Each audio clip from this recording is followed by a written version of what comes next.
Suffering comes for all of us. No matter who you are, no matter how strong you think you are, life eventually brings you to your knees. Through loss, through failure, through heartbreak, through uncertainty, through the silent battles you never speak about. But the Stoics understood something most people overlook. Suffering isn't only something to endure, it's something you can use. Every hardship is raw material. Every setback is a shaping force. Every struggle is an invitation to rebuild yourself into someone stronger, wiser, more disciplined. Pain can cloud you or it can carve you. Adversity can break you or it can build the foundation of the person you're meant to become. Today, remember this. You are not defined by what hurts you. You are defined by how you rise from it. Number 1. The Stoic truth about suffering. Stoicism never promised a comfortable life. It promised a powerful one. A life built not on ease, but on inner strength. Not on perfect circumstances, but on unshakable character. The Stoics understood something we often forget. Pain is not a mistake. It is not a punishment. It is not a sign that life is working against you. Pain is information. Pain is awakening. Pain strips away illusions and exposes what is real. It reveals where you are fragile. It shows you what still needs to be strengthened. It points directly to the weak parts of you that must evolve. Seneca said, "Difficulties strengthen the mind, as labor does the body." And he meant it literally. Just as your muscles only grow when they are pushed, when they are torn, when they are forced beyond comfort, your mind grows the same way. Without resistance, there is no strength. Without friction, there is no polish. Without challenge, there is no transformation. We are shaped by the things that test us. We are built by the things that stretch us. And we are refined by the things that bring us to our limits. The Stoics didn't run from suffering, they studied it. They learned from it. They used it as a mirror to understand themselves more deeply. They used it as fire to burn away weakness. They used it as a forge to harden discipline, resilience, and clarity. Because suffering is not the enemy. Avoidance is. Fear is. Denial is. When you face your suffering with courage, you reclaim power. You reclaim control. You reclaim the ability to shape your own mind. Suffering is the training ground of greatness, the place where the strongest version of you is born. Not in comfort, not in predictability, but right there, in the moments that hurt. So when pain comes, and it always comes, don't ask, "Why me?" Ask, "What is this trying to build in me?"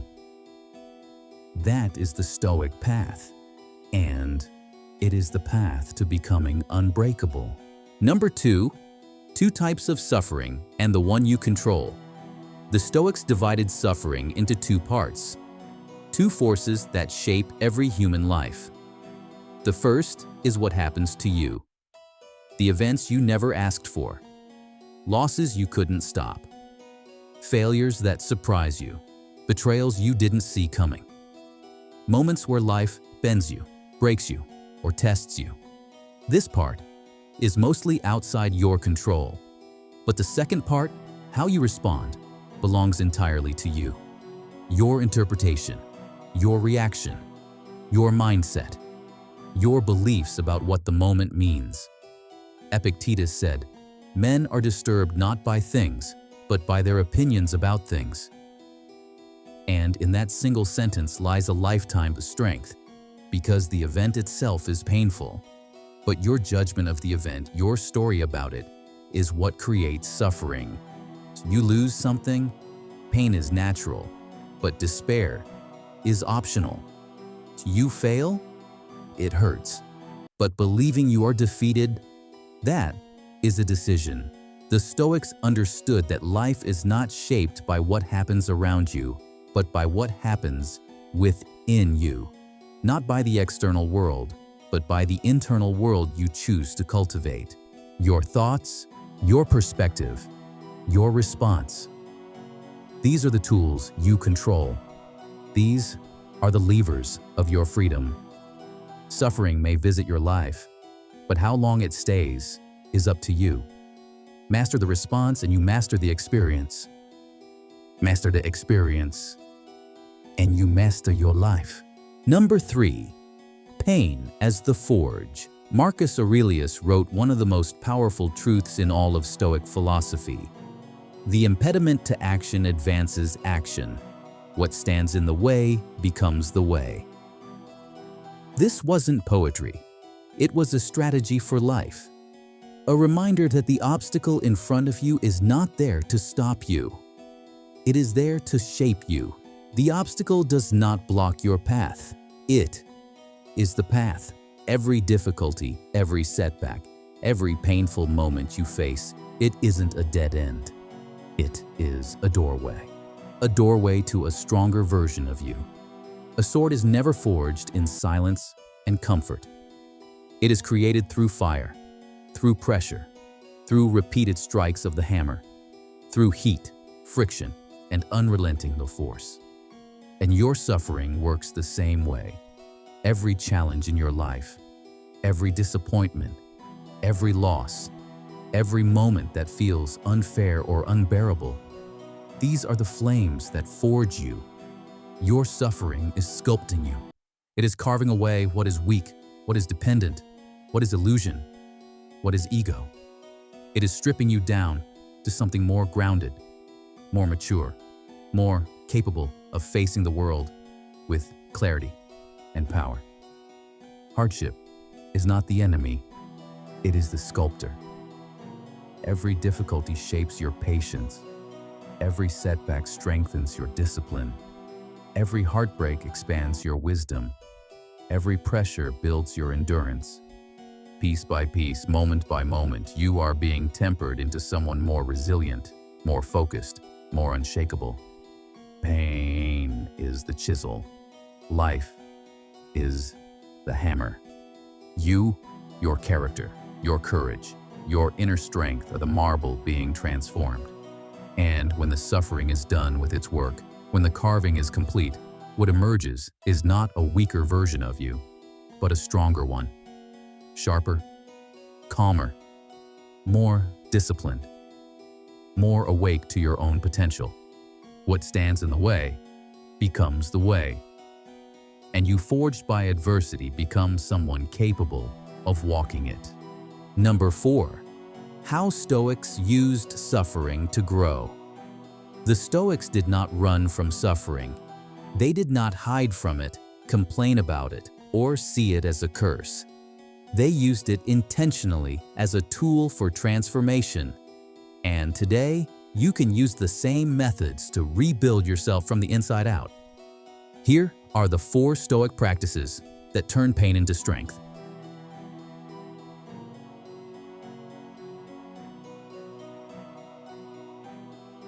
1. Radical acceptance. The Stoics refused to waste energy wishing life was different. They did not argue with reality. They met it face to face. Marcus Aurelius wrote, "Accept whatever comes to you woven into the pattern of your destiny."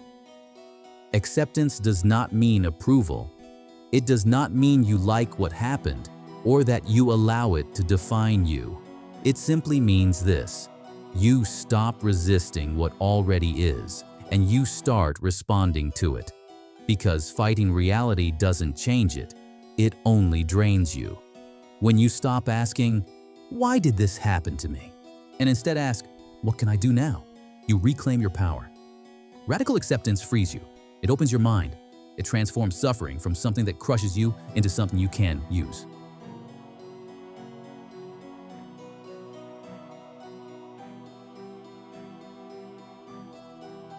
2.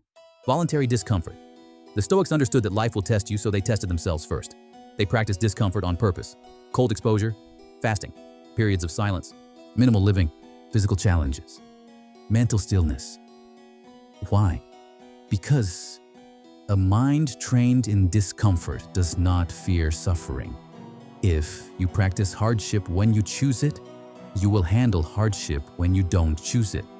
When you willingly step into discomfort, you become stronger, more resilient, and less dependent on comfort, and far more capable of enduring pain when it arrives. Voluntary discomfort doesn't make life easier, it makes you tougher, and toughness is freedom. 3. Reflection. Turning pain into insight. Every Stoic believed this truth. Pain without reflection breaks you. Pain with reflection rebuilds you. After suffering, they didn't just move on. They studied it. They questioned it. They searched it for meaning. They asked, "What is this teaching me? What part of me needs to grow? How can this make me stronger? What weakness is this pain revealing?" Suffering becomes fuel when you turn it into understanding. Reflection transforms chaos into clarity, and clarity into wisdom. 4. Action. Small, consistent steps.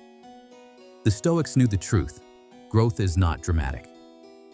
It is consistent. It is disciplined. It is daily. They rebuilt themselves not through emotional intensity, but through small, repeated actions. One step, one routine, one commitment, one disciplined choice at a time. Suffering gives you the fire, but action shapes the steel. This is how the Stoics turned adversity into strength, struggle into wisdom, and suffering into the foundation of an unshakable life. Number 5. What suffering builds inside you. When suffering is used the Stoic way, it stops being something that breaks you and becomes something that builds you. The Stoics believed that pain, when faced with courage and wisdom, transforms a person in 5 powerful ways. Let's explore them. 1. Emotional strength. Suffering teaches you to feel deeply without being controlled by those feelings. Most people either suppress their emotions or drown in them, but the Stoics learned to do neither. They allowed themselves to feel pain, to acknowledge it, to sit with it, and then rise above it. Real emotional strength isn't numbness, it's mastery. It's the ability to experience storms without being swept away by them.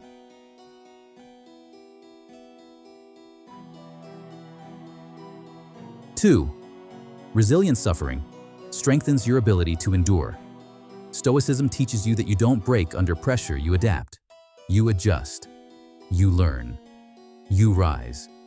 Every challenge you survive adds another layer of resilience to your character. You become harder to shake, harder to discourage, harder to defeat. Resilience is not given by life, it is forged by hardship.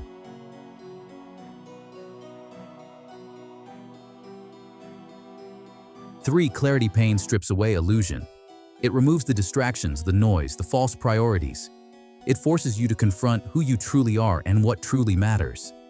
In comfort, we get lazy. In suffering, we get honest. Clarity is a gift that only pain can deliver. It sharpens your mind and reveals what deserves your energy and what does not. 4. Discipline.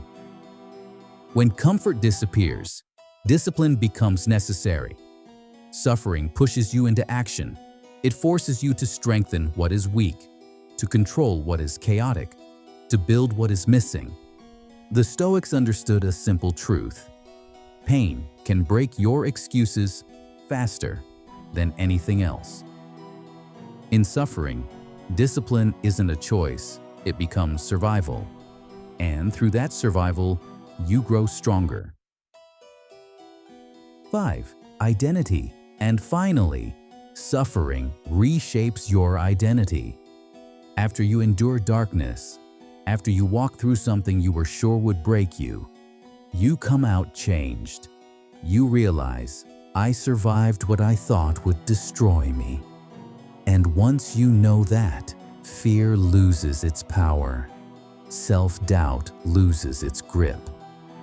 The world looks different because you are different. This is why the Stoics embraced suffering not as punishment, but as transformation. Number 6. The rebirth that comes after pain. Every major transformation in your life requires one essential thing: the death of your old self. Not a physical death, but a psychological one. A shedding, a letting go, a dismantling of the person you used to be. Your old habits must die. The ones that kept you small. The ones that kept you comfortable instead of capable. Your old fears must die, the fears that convinced you to stay still when life was asking you to rise.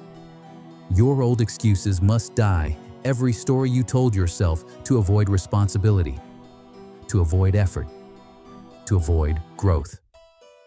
And most importantly, your old identity must die, the version of you built from doubt, from insecurity, from survival instead of strength. Suffering is the force that destroys these old layers. It removes the parts of you that were never meant to stay. It burns away the weakness, the illusions, the limits you once believed were permanent. Because suffering, when faced with courage, is not destruction, it is purification. Just like a forest after a fire, the flames clear the dead roots, the fallen branches, the growth that no longer serves the soil. And in that cleared space, something new begins. Something stronger, something deeper, something more resilient. Your suffering is not the end of you. It is the beginning of the person you were always meant to become. Number 7. Final message. You are being forged, not broken. You are not broken. You are being rebuilt. You are not failing. You are forming. You are not being punished. You are being shaped. The Stoics understood this clearly. Suffering is not the end. It is the beginning of your ascent. Use it. Learn from it. Rise through it. You will come out stronger than you went in. More disciplined. More grounded. More resilient. More you. This is the wisdom of Soul of Stone. If this message strengthens your mind and sharpens your spirit, subscribe now for more Stoic guidance and mental mastery. Stay disciplined. Stay steady.